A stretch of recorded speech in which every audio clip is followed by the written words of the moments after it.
300K. Welcome to Montana Madness.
For 300K.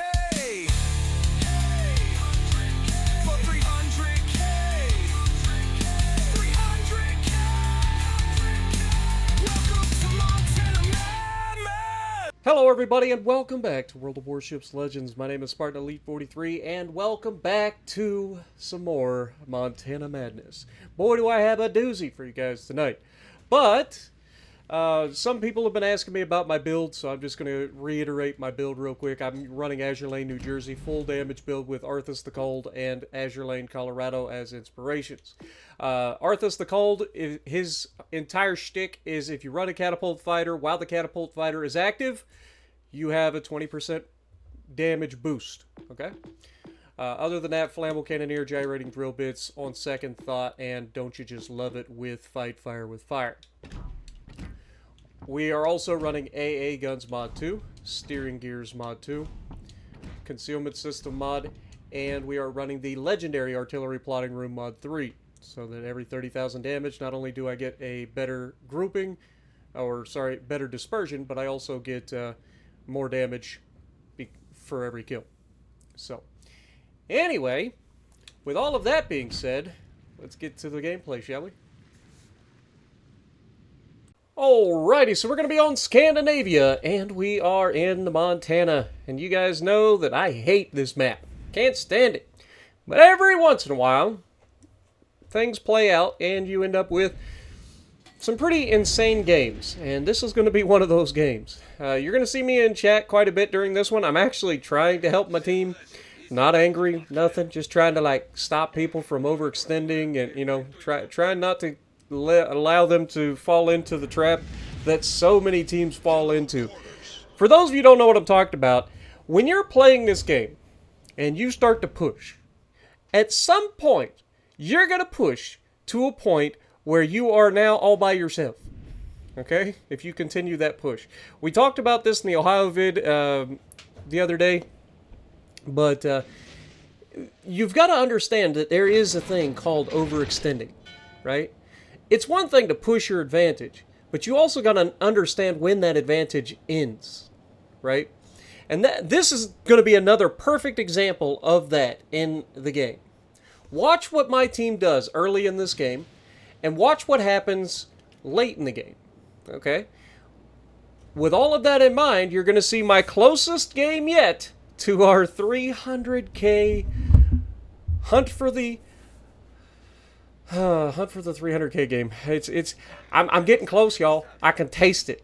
Or we're almost at my my highest damage ever for the Montana, but just a little bit off. We're getting closer. We're only like a couple of potential ships away, but this game is going to be a perfect example of what I mean when you need that perfect game in order for you to hit that 300K in Montana. So, as we push out, you'll notice that our, I think it's Brindisi next to us. Yeah, Brindisi ends up smoking up. He goes into the cap. He's spotted early. Now, initially, I thought it was actually the Destroyer, but it's not. It turns out it's actually a Dalian, I believe. But Montana comes out fully over-angled. We're going to go ahead and slap this man's broadside. Notice I'm already in a kiting position, and we get one Citadel, hit that man for 35,000, almost 36,000 damage. He's lucky that's all I got. That could have been much worse. That was a 12-gun broadside, and we only landed 4 shells. One of them was a Citadel. But again, with Arthas active, plus the Citadel being beyond 10 kilometers, like, you're having a bad day if you get Citadel by this thing. But yeah, Montana starts to reverse. We're just going to try to farm superstructure. Obviously, don't get as good a grouping that time. Shells spread out, don't get as good a hit. But notice I'm in a kiting position here. I want to get rid of this Montana. And you'll see as I start talking, like, I start calling out to my team, like, hey, let's get rid of this guy, finish him off, let's get to the next guy, let's finish that guy off. And this works really well, despite, you know, most of the time people don't have comms on one way or the other, but you'll see I get a nasty hit again into that guy's superstructure. Of course, still leaving him with just enough to continue being a problem, you know, in true Spartan fashion. But as he fires his guns at us, now I'm going to go ahead and commit to the turn. And we're going to trade out with the old Brindisi. Brindisi starts kiting, I start coming back in, right? It's all about, like, limiting who can shoot you and how much they can shoot you, right?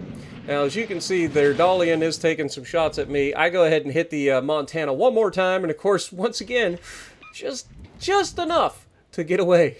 But fortunately, our teammates don't allow him to get away for much longer. And after they finish him off, with Brindisi getting first blood, we are going to go ahead and start working on the Dalian. And you can see I do mark him there, and I believe I start talking at this point as well. Again, just trying to, like, you know, get everybody on the same page. If they don't have their comms on, that's fine. But if they do, they at least know what's going on, right? In terms of what our team is doing. We only get 1 shell there, but it was an overpin worth 6,000. That's kind of crazy. A 6,000 damage overpin. Like, that's a full penetration, usually. But it doesn't matter. Dalian is going to go down very quickly. Schlieffen just melts that man. But it's about this point that I start going, guys, let's cool the jets a little bit. You're overextending. Schlieffen's getting out there all by himself. And I've been in this situation in Schlieffen. You can get to a point where you feel invincible, right? There's very little people around you to worry about. But he's got a Giuseppe out there on his left. But look at all of the ships on the right.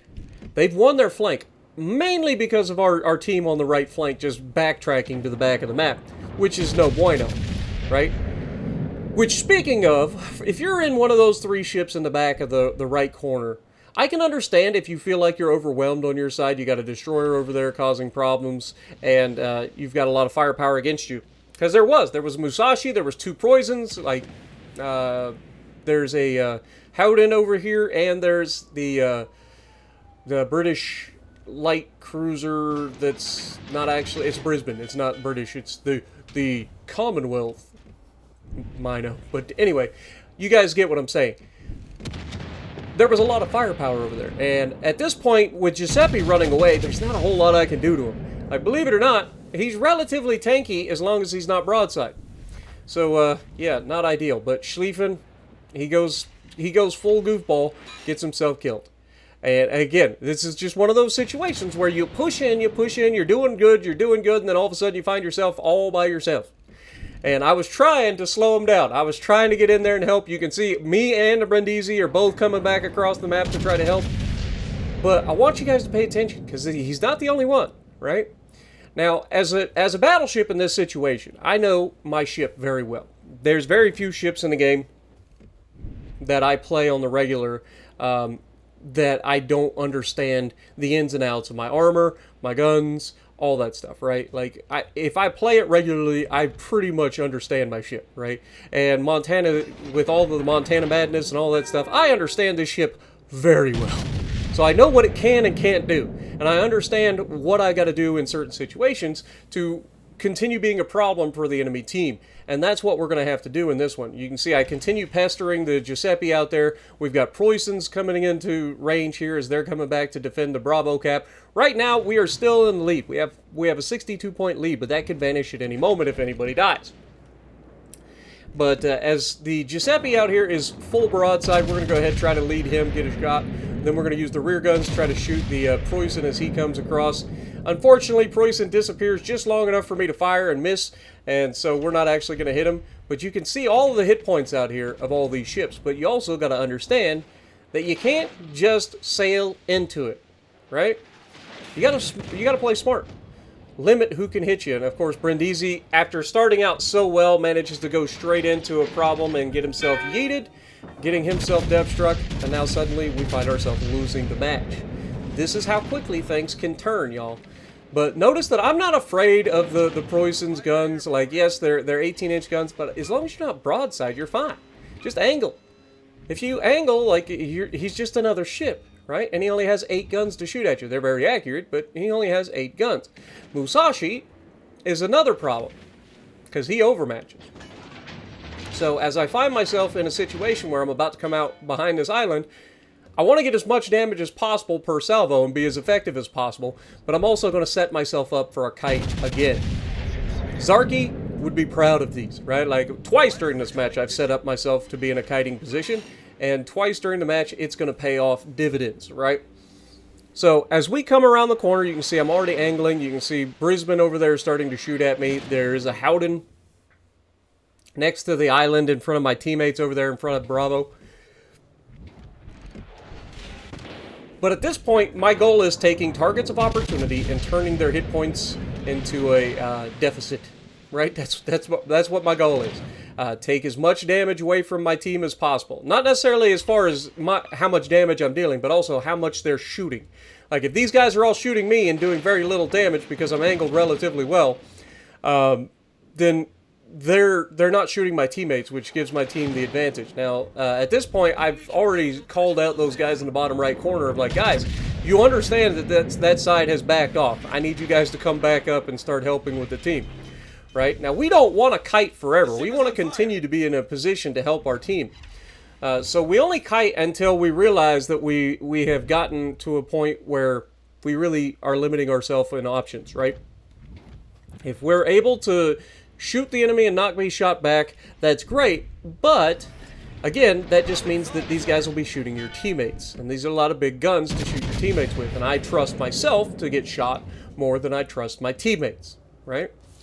So we get another shot here into the Preußen, and I mean, this is just textbook farming of German battleships. As much as people are going to love the Preußen's guns, at the end of the day, the ship is essentially a GK. It's got better guns, and GK's guns were never the issue. They have terrible firing angles on the rear of the ship, but if you get into a kiting position, those firing angles become less of a problem. But the guns have never been really the issue of the GK. The biggest issue of the GK is it's so goddarn big. It's just massive. It's so easy to farm from any range with any ship. As you can see, like, I'm just farming this man's superstructure and ain't nothing he can do about it. And they've given up shooting at me because they were getting very little damage, so do I continue to kite? No. I turn back in. I'm heading back in to go in and continue being a problem. These guys think that I'm going to run away forever, but kiting is only effective if people chase you, or in this case, if people shoot at you. If they stop shooting at you, get your butt turned back in towards the enemy and close the distance. And we get our first kill of the game. I know, it's crazy. Imagine if we could have got a kill earlier in the match. But we don't have to. And we've got 172,000 damage. Now, Howden decides that he wants to reverse away from his island, and this is where coming back in comes in clutch. That last time this Howden saw me, I was headed the other direction. And now suddenly I've turned around and he is broadside as crap to me, and unfortunately I just do not have Arthas ready, but that is gonna hurt. Bonk. But in true Spartan fashion, we gotta leave him with just enough to continue being a problem. 204,000 damage all of a sudden. You can see the torpedoes, and at this point I'm like, hey, I think I got a destroyer. Never mind. Destroyer gets spotted, so then it's the Brisbane, right? Those would have been the Brisbane's torch. You can see Brisbane hanging around out there. But as Giuseppe goes down as well, that leaves this Musashi and the 2 cruisers. We're going to try to get a shot into the Musashi out there. Brisbane is actually coming towards us, so I'm not going to worry about shooting him right away. I want him to get comfortable with closing the distance because it makes him easier for me to kill. But as you can see, we don't quite get the shot that I was hoping for on the Musashi, but our guns are still in a good position to help with the Howden if he gets spotted. And sure enough, right on cue, our enemy Howden does get himself spotted, meaning I am now in the perfect position to finish him off.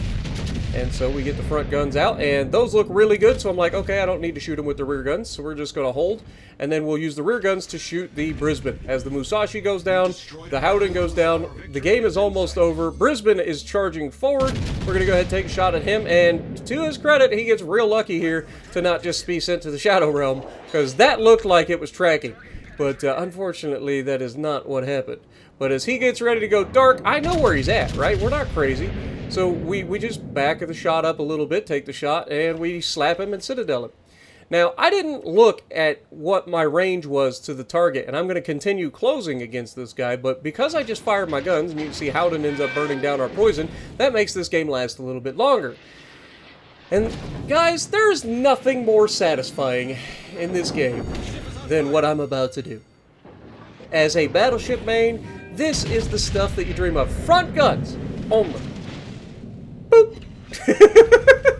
One of the most satisfying things you can ever do in this game is to end up dev striking a pesky little cruiser in his smokescreen who's overconfident and firing his guns. Like, if you've got a 4-second reload and you're continuously firing all your guns and you're parked broadside, you deserve to get dev struck. Like, you are so cocky right now. But we end up with 269,607 damage, 3 kills, and I mean, just a fantastic game from my Montana. So let me know what you guys think down in the comments below. Are you guys still enjoying my Montana Madness series? I haven't been getting multiple games, unfortunately, but we've got a really great game. 3,500 base XP, top of the leaderboard. A solid outing in the Montana and one step closer to our goal. So let me know what you guys think, and if you like what I'm doing, punch the like button, leave a comment below, subscribe to the channel if you haven't already, and as always, I will see you in the next video.